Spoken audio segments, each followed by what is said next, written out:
कृष्ण का जन्म जेल की अंधेरी कोठरी में हुआ। मां देवकी की ममता आंखों से बह निकली। पिता वासुदेव की मजबूरी ने नवजात शिशु को ही दुनिया से छिपा दिया। पहला चेहरा जो हर बच्चा देखता है, मां और पिता का। कृष्ण को जीवन भर वह दृश्य नसीब नहीं हुआ। गोकुल में यशोदा ने मां की ममता दी, नंद ने पिता का सहारा बनाया, पर असल पहचान हमेशा प्रश्न बनी रही। माखन चोरी एक बाल लीला नहीं, अधूरी ममता की तलाश थी। मटकी में रखा माखन नहीं, गृहिणियों की ममता चुराने की मासूम कोशिश थी। वृंदावन की गलियों में राधा और कृष्ण का प्रेम बहता रहा। प्रेम जहां शब्द कम पड़ गए। रास के हर पग में गूंजता एक मौन संवाद, जिसे कोई ग्रंथ नहीं लिख पाया। राधा को कभी पाया नहीं, पर मन से कभी खोया भी नहीं। प्रेम का चरम यही था, विरह में भी संपूर्णता, अधूरे मिलन में भी अमरता। कृष्ण ने कंस का वध किया, धर्म की रक्षा की, माता पिता को मुक्त किया। लेकिन जब देवकी और वासुदेव के सामने खड़े हुए, वो मिलन हृदय को छूने वाला था नहीं, बल्कि चुप्पियों से भरा हुआ एक अपरिचय था। कृष्ण ने जिनसे जीवन पाया, उन्हें जीवन के शुरुआती पल कभी दे नहीं पाए। कुरुक्षेत्र में अर्जुन को गीता का उपदेश दिया, धर्म और अधर्म के बीच का अंतर बताया, पर युद्ध में भीष्म को शरशैया पर लेटना पड़ा, द्रोणाचार्य को असत्य से हराना पड़ा, कर्ण को अंतिम क्षण में रोका गया। शब्दों में धर्म, रणभूमि में रणनीति और परिणाम में प्रश्न चिन्ह। कृष्ण के निर्णयों ने धर्म की रक्षा की, लेकिन आलोचना ने जीवन भर पीछा नहीं छोड़ा। गांधारी ने श्राप दिया, जैसे कुरु वंश नष्ट हुआ, वैसे ही यादव वंश भी नष्ट होगा। कृष्ण ने स्वीकार किया, क्योंकि सत्य भी यही था। धर्म की लड़ाई ने अपनों को दूर कर दिया, और अंततः अपनों ने ही स्वयं को मिटा डाला। द्वारका को समुद्र के किनारे बसाया गया, पर भीतर की असहमति, अहंकार और मोह ने जड़ें हिला दी। एक एक कर अपनों ने ही अपनों का वध किया।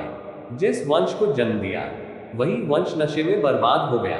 द्वारका समंदर में डूब गई। एक स्वप्न जो स्वयं कृष्ण की आंखों में पलता था, अंततः लहरों में समा गया। शरीर थक गया था, मानवता का भार सहते सहते। एक शिकारी का तीर एड़ी में लगा, और जीवन के समापन की घड़ी आ गई।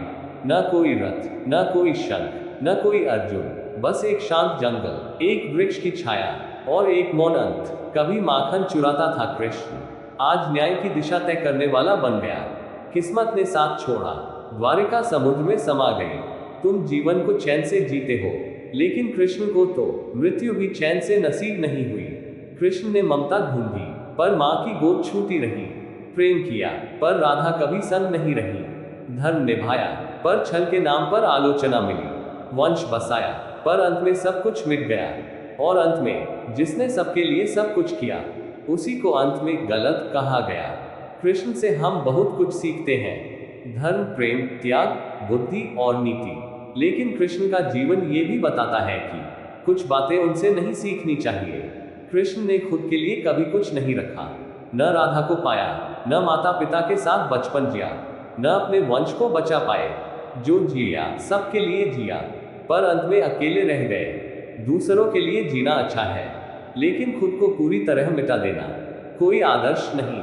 वो तो आत्म बलिदान से आगे आत्म त्याग का अतिरेक है। इंसान को थोड़ा सा जीवन अपने लिए भी जीना चाहिए। कृष्ण ने धर्म की खातिर झूठ बोला, छल किया, रिश्तों की आहुति दी। उन्होंने द्रोण को मरवाने के लिए झूठ फैलाया, कर्ण को अंतिम क्षण में रोका, भीष्म को शरशैया पर लिटा दिया। ये सब धर्म के नाम पर हुआ, पर धर्म के नाम पर अगर सत्य, करुणा और इंसानियत दब जाए, तो वह धर्म नहीं, रणनीति बन जाता है। कृष्ण मुस्कुराते रहे, हर परिस्थिति में, हर संवाद में, लेकिन कोई नहीं समझ पाया कि उस मुस्कान के पीछे कितना अकेलापन और दुख था। दुख छुपाना आदर्श नहीं है। हर वक्त मुस्कुराना मजबूरी बन जाए, तो भीतर की आवाज धीरे धीरे मरने लगती है। दुख को बांटना चाहिए, वरना अंत में कोई नहीं समझ पाएगा तुम क्या सहते रहे। कृष्ण ने सबको साथ ले जाने की कोशिश की, यहाँ तक कि दुर्योधन को भी शांति के लिए अवसर दिया, पर नतीजा क्या हुआ? आलोचना, विरोध और अंत में श्राप। हर किसी को साथ ले जाना संभव नहीं, कभी कभी ना कहना ही सच्चा धर्म होता है। और सबसे बड़ी बात, कृष्ण अपनों को समय नहीं दे पाए। मां देवकी का आंचल छूट गया, पिता वासुदेव की गोद छूट गई, राधा अधूरी रह गई, और अर्जुन को युद्ध के बाद भी शांति नहीं मिली। अगर अपनों को समय नहीं दोगे, तो जीत के बाद भी हार जैसा लगेगा। सब कुछ पाने के बाद भी अंत में बस अकेलापन बचेगा। कृष्ण का जीवन महान है, लेकिन उसकी महानता ये भी कहती है कि हर महानता अपनाने लायक नहीं होती। कभी कभी महान बनने से ज्यादा जरूरी होता है इंसान बने रहना। कृष्ण से हमें बहुत कुछ सीखना चाहिए, लेकिन ये समझना और ज्यादा जरूरी है कि कृष्ण से क्या नहीं सीखना चाहिए।